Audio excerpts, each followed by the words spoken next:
IMF نے حکومت سے کہا ہے کہ بجلی کی قیمتوں میں تبدیلی کا بوجھ کم آمدنی والوں پاکستانیوں پر نہ ڈالا جائے۔ عالمی مالیاتی فنڈ نے واضح کیا ہے کہ پاکستان سے مذاکرات میں جائزہ لیا جائے گا کہ نرخوں میں مجوزہ تبدیلیاں وعدوں سے مطابقت رکھتی بھی ہیں یا نہیں۔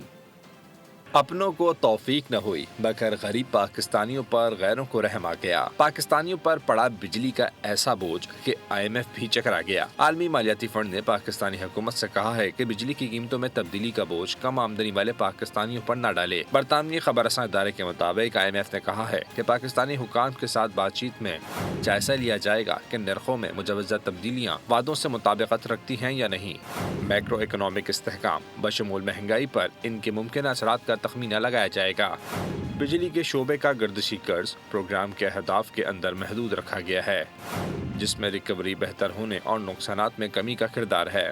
خبر رساں ایجنسی کے مطابق پاکستان کے کنزیومر پرائس انڈیکس میں بجلی کی کلیدی اہمیت ہے، جس کی وجہ سے نرخوں میں رد و بدل کا معاملہ حساس ہو گیا ہے۔ IMF کے نئے جائزے کے لیے حکومت $7 ارب کی توسیع شدہ فنڈ فیسلٹی کے تحت شرائط کو پورا کرنا چاہتی ہے۔ خبر رساں ایجنسی کے مطابق عالمی مالیاتی فنڈ نے مزید کہا ہے کہ وصولیوں اور نقصانات کی روک تھام پر بہتر کارکردگی کی مدد سے توانائی کے شعبے کے گردشی قرضوں میں اضافے کو پروگرام کے اہداف کے اندر رکھا گیا ہے۔